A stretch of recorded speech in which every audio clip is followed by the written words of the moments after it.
Next आ जाओ migration. Migration किया, migration involves movement of animal population from one place to another and their subsequent return to avoid unfavorable climatic conditions। Migration किया ਜਿਹਦੇ ਵਿੱਚ animal ਜਿਹੜੇ ਆ animals ਜਾਂ ਕੋਈ ਆਰਗੇਨਿਜ਼ਮਸ ਕੀ ਕਰਦੇ ਆ, ਇੱਕ ਪਲੇਸ ਤੋਂ ਦੂਸਰੀ ਜਗ੍ਹਾ 'ਤੇ ਮੂਵ ਕਰਦੇ ਆ। ਉਹ ਮੂਵ ਕਿਉਂ ਕਰਦੇ ਆ? ਕਿਉਂਕਿ ਉਹਨਾਂ ਨੂੰ ਜਿਹੜੀ ਪ੍ਰੋਪਰ ਕੰਡੀਸ਼ਨਸ ਚਾਹੀਦੀ ਆ ਸਰਵਾਈਵਲ ਕਰਨ ਦੇ ਵਾਸਤੇ। ਜਦੋਂ ਉਹਨਾਂ ਨੂੰ ਜਿੱਥੇ ਉਹ ਰਹਿ ਰਹੇ ਆ ਉਹਨਾਂ ਨੂੰ ਪ੍ਰੋਪਰ ਸਰਵਾਈਵਲ ਦੀ ਕੰਡੀਸ਼ਨ ਨਹੀਂ ਮਿਲਦੀ ਆ ਤਾਂ ਉਹ ਕੀ ਕਰਦੇ ਆ, दूसरे प्लेस ते मूव कर जाते हैं, माइग्रेट कर जाते हैं for their nourishment, for their food, for their energy. So that process is called as migration. जदों जो ऑर्गेनिजम्स है की करते हैं अपने मुताबिक, अपने सर्वाइवल के मुताबिक एक प्लेस तो दूसरे प्लेस तो माइग्रेट कर जाते हैं, that is called as migration.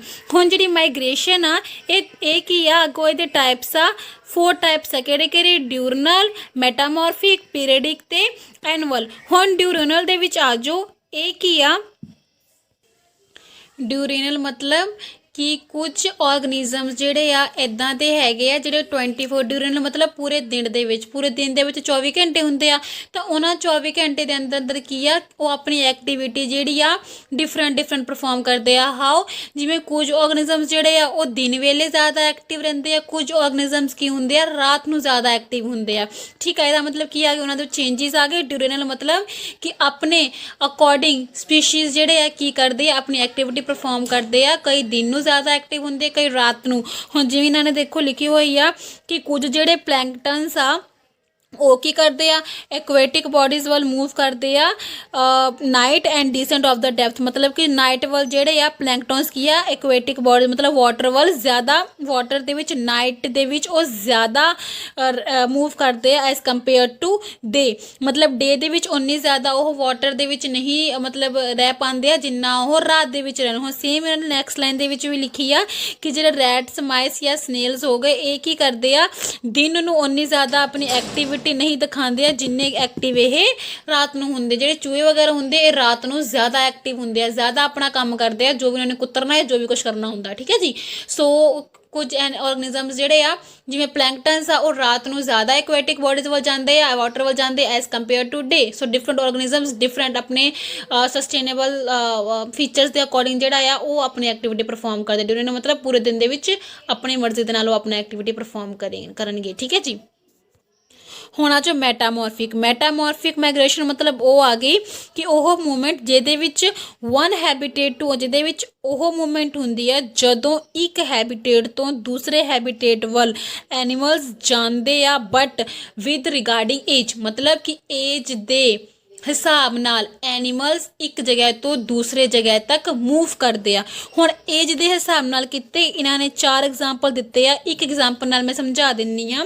जिवें कि सैकेंड एग्जाम्पल देखो कि tadpole of amphibians are total aquatic inhabitants, however the adults emerging from these tadpoles are adapted for aquatic as well as terrestrial mode of life. मतलब कि जिहड़े mostly कहंदे जिहड़े tadpoles हुंदे आ एम्फीबियन फैमिली हो गई।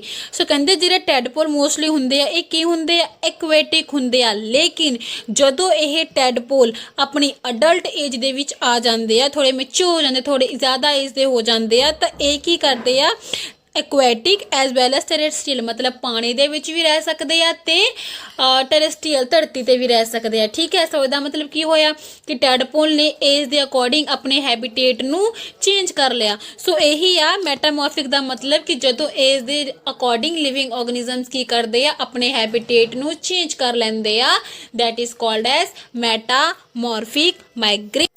नैक्सट आ जाओ सी पीरियडिक माइग्रेशन। पीरियडिक माइग्रेशन की आ लोकस्टस जिहड़ा एक स्पीशीज़ आ। ठीक है।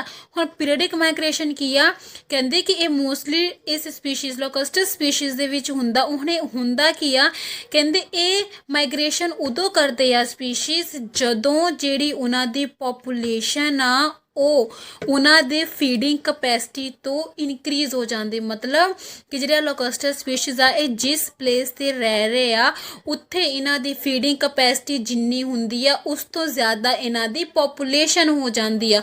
ਸੋ ਕਿਉਂਕਿ ਜਿਹੜੀ ਕਪੈਸਿਟੀ ਆ ਫੀਡਿੰਗ ਦੀ ਇਹ ਘੱਟ ਹੋ ਜਾਂਦੀ ਆ ਐਜ਼ ਕੰਪੇਅਰ ਟੂ ਪੋਪੂਲੇਸ਼ਨ, ਤਾਂ ਇਹਨਾਂ ਨੂੰ ਉਹਨੂੰ ਪੂਰਾ ਕਰਨ ਦੇ ਲਈ ਉਸ ਜਗ੍ਹਾ ਤੋਂ ਮਤਲਬ ਕਿ ਮਾਈਗ੍ਰੇਟ ਕਰਨਾ ਪੈਂਦਾ। So that is called as periodic migration. ਲਿਖਿਆ ਨਾ, so locusts then migrate in search of different feeding grounds in various direction। ਕਿਉਂਕਿ ਜਿਹੜੀ ਫੀਡਿੰਗ ਕਪੈਸਿਟੀ ਆ ਘਟ ਜਾਂਦੀ ਹੈ, ਪੋਪੂਲੇਸ਼ਨ ਦੀ ਕਪੈਸਿਟੀ ਇਨਕਰੀਜ਼ ਹੋ ਜਾਂਦੀ ਹੈ, ਤੇ ਇਸ ਕਰਕੇ ਕੀ ਆ ਉਹ ਫੂਡ ਦੀ ਸਰਚ ਦੇ ਵਿੱਚ ਡਿਫਰੈਂਟ ਡਾਇਰੈਕਸ਼ਨ ਦੇ ਵਿੱਚ ਮਤਲਬ ਡਿਫਰੈਂਟ ਜਗ੍ਹਾ ਤੇ ਚਲ ਜਾਂਦੇ ਆ, ਮਾਈਗ੍ਰੇਟ ਕਰ ਜਾਂਦੇ। That is called as periodic migration. Last one ਆ ਗਿਆ ਐਨੂਅਲ ਮਾਈਗ੍ਰੇਸ਼ਨ। ਐਨੂਅਲ ਮਾਈਗ੍ਰੇਸ਼ਨ ਜਿਹੜੀ ਆ ਨੈਕਸਟ ਇਹਦੇ ਵਿੱਚ ਕੀ ਆ ਕਿ ਮੇਨ ਜਿਹੜੀ ਇਹ ਮਾਈਗ੍ਰੇਸ਼ਨ ਆ ਇਹ ਲੈਟੀਟਿਊਡ ਐਲਟੀਟਿਊਡ ਇਹਨਾਂ ਕਰਕੇ ਜਿਹੜੀ ਆ ਹੁੰਦੀ ਆ। ਸੋ ਲੈਟੀਟਿਊਡ ਮਾਈਗ੍ਰੇਸ਼ਨ ਮਤਲਬ include migration of animals over a short distance, that is short term migration, ਠੀਕ ਹੈ, ਔਰ ਅ ਲੌਂਗ ਡਿਸਟੈਂਸ ਮਤਲਬ ਲੌਂਗ ਡਿਸਟੈਂਸ ਮਾਈਗ੍ਰੇਸ਼ਨ, ਠੀਕ ਹੈ। ਲੈਟੀਟਿਊਡ ਮਾਈਗ੍ਰੇਸ਼ਨ ਦੇ ਵਿੱਚ ਮੇਨਲੀ ਦੋ ਆ ਜਾਂਦੇ ਆ, ਕਿਹੜੇ ਕਿਹੜੇ, ਲੌਂਗ ਤੇ ਸ਼ਾਰਟ ਡਿਸਟੈਂਸ ਮਾਈਗ੍ਰੇਸ਼ਨ।